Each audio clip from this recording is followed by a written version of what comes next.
ಯಾರ್ಯಾರು ಸರ್? ಕೋರೆ ಸಾಹೇಬ್ರು ಅದಾರ, ಮಟ್ಮೂರ್ ಸಾಹೇಬ್ರು ಅದಾರ, ವಿಕ್ರಮ್ ಸಾಹೇಬ್ ಮಂಡ್ಯ ಇದನ್ನ ತಗೊಂಡ್ರೆ ಯಾಕೆ ಬರ್ತಾ ಇಲ್ರಿ ಅವ್ರು? ಅಲ್ಲ ಏನಲ್ರಿ ಫೀಲ್ಡ್ ಯಾಕೆ ಬರ್ತಾ ಇಲ್ಲ ಸರ್? ಇಲ್ಲ ಅವ್ರು ನೋಡ್ರಿ ಅವ್ರ ಪ್ರತಿಯೊಂದು ಬಂದೇನಪ್ಪ ಅಂತಂದ್ರೆ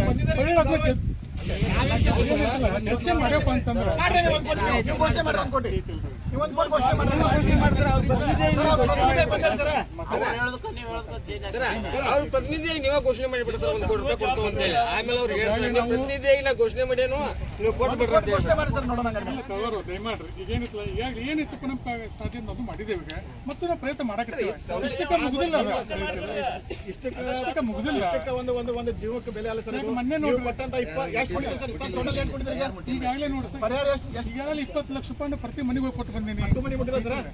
ಅಷ್ಟು ಮನೆ ಕೊಟ್ಟು ಬಂದೇನ್ರಿ. ಪ್ರತಿ ಮನೆ ಪ್ರತಿ ಮನೆಗೆ ಹೋಗಿ ಪಾಲಕರು ಭೇಟಿಯಾಗಿ ಸ್ವತಃ ಹೋಗಿ ಕೊಟ್ಟು 20 ಲಕ್ಷ ರೂಪಾಯಿ ಒಂದು ಜೀವಕ್ಕೆ ನಿಮ್ಗೆ ಯೋಗ್ಯ ಬೆಲೆ ಇದ್ರಿ. ಅಲ್ಲ ನೋಡ್ರಿ, ನಾ ಕೇಳ್ತಾ ನಿಮ್ದು 20 ಲಕ್ಷ ರೂಪಾಯಿ ಯೋಗ್ಯ ಬೆಲೆ ಐತಲ್ರಿ? ಯೋಗ್ಯ ಬೆಲೆ ಕಟ್ಟಕ್ಕೆ ಸಾಧ್ಯನೇ ಇಲ್ಲ ಸರ್. ಅದಕ್ಕೆ ಹೇಳ್ತಾ ಇರೋದು 1 ಕೋಟಿ ಘೋಷಣೆ ಮಾಡಕ್ ಹೇಳ್ರಿ. ನೀವು ಸರ್ 1 ಕೋಟಿ ಘೋಷಣೆ ಮಾಡುವವರೆಗೂ ಕೂಡ ಕಿತ್ತೂರು ಕರ್ನಾಟಕ ಸೇನೆ ಸುಮ್ಕೊಟ್ರಲ್ಲ. ನಾವಂತೂ ಕಾರ್ಮಿಕರಿಗೆ ಅವ್ರೇನು ದುಡ್ದಂತಾರ ಅವ್ರಿಗೆ ನ್ಯಾಯ ಸಿಗೋವರೆಗೂ ಕೂಡ ನಮ್ಮ ಹೋರಾಟ ನಿರಂತರ ಇರೋದು. ನಾವು ಯಾರು ಕೂಡ ನಮಗೋಸ್ಕರ ಬಂದಿಲ್ಲ, ಒಬ್ಬ ಸತ್ತಂತ ಕಾರ್ಮಿಕರ ಕುಟುಂಬಕ್ಕೆ ಆಸರೆ ಆಗ್ಬೇಕನ್ನುವಂಥ ಉದ್ದೇಶದಿಂದ ಹೋರಾಟ ಮಾಡ್ತಾ ಇದ್ದೀವಿ. ದಯವಿಟ್ಟು 1 ಕೋಟಿ ರೂಪಾಯಿ ಘೋಷಣೆ ಮಾಡುವಂಥದ್ದು ಏನಾದರೂ ನೀವು ಮಾಡ್ತೀರಿ ಅನ್ನುವಂಥದ್ದು ಜವಾಬ್ದಾರಿ ತಗೋದಂತಂದ್ರೆ ನಮ್ಮ ಹೋರಾಟ ಕೈ ಬಿಡ್ತೀವಿ. ಇಲ್ಲ ಅಂತಂದ್ರೆ ನಮ್ಮ ಹೋರಾಟ ಅಂತೂ ನಿರಂತರ ಸರ್. ಇವತ್ತು ಒಂದಿನ ಅಂತಲ್ಲ ಸರ್, ಸಾಂಕೇತಿಕ ಇವತ್ತು ಒಂದಿನ ಮಾಡಿ ಹೋಗ್ಬೋದು ಅಂತ ನೀವು ತಿಳ್ಕೊಂಡಿರ್ಬೋದು. ಇವತ್ತೇನೋ ಬಂದಿದಾರ, ನಾಳೆನೋ ಹೋಗ್ಬೋದು ಅಂತ. ನಮ್ಮ ಹೋರಾಟ ನಿರಂತರವಿರೋದನ್ನ ಸರ್.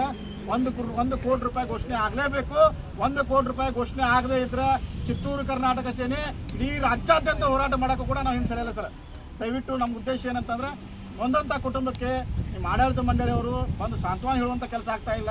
ಜೊತೆಗೆ ನೀವು ಯಾರು ಕೂಡ ಜವಾಬ್ದಾರಿ ತಗೊಂಡ AFI ಅವ್ರು ತುಂಬಿದಿಲ್ಲ, ಅದನ್ನ ನಾವು ಕೊಡ್ತೇವೆ ಅಂತ ಅವ್ರು ಬಂದು ಯಾರು ಆಡಳಿತ ಮಂಡಳಿ ನಾಯಕರು ಇದಾರಲ್ಲ ಅವ್ರು ಬಂದು ಹೇಳುವಂಥ ಆಶ್ವಾಸನೆ ಆಗ್ತಾ ಇಲ್ಲ. ಯಾಕಂತಂದ್ರೆ ತಾವು ಒಬ್ರು ಕೆಲಸಕ್ಕಿದ್ದಂಥ ಒಬ್ರು ಕಾರ್ಮಿಕರು, ತಾವು ಕೂಡ ಸರ್ ದಯವಿಟ್ಟು ತಾವು ಒಬ್ರು ಕಾರ್ಮಿಕರೇ ಸರ್. ಅಲ್ಲಿ ಈಗ ಒಬ್ರು ನೀವು ಕೆಲಸಕ್ಕಿದ್ದಾರೆ, ಯಾರೋ ಅವ್ರು ಏನು ಹೇಳ್ತಾ ಇದಾರೆ ಬಂದು ಹೇಳ್ತಾ ಇದ್ದಾರೆ ಅಷ್ಟೇ. ನೀವು ಯಾಕೆ ಅವ್ರಿಗೆ ಬರ್ತಾ ಇಲ್ಲ, ಅವ್ರ ಬಾಯಿಲೇ ಯಾಕೆ ಬರ್ತಾ ಇಲ್ಲ?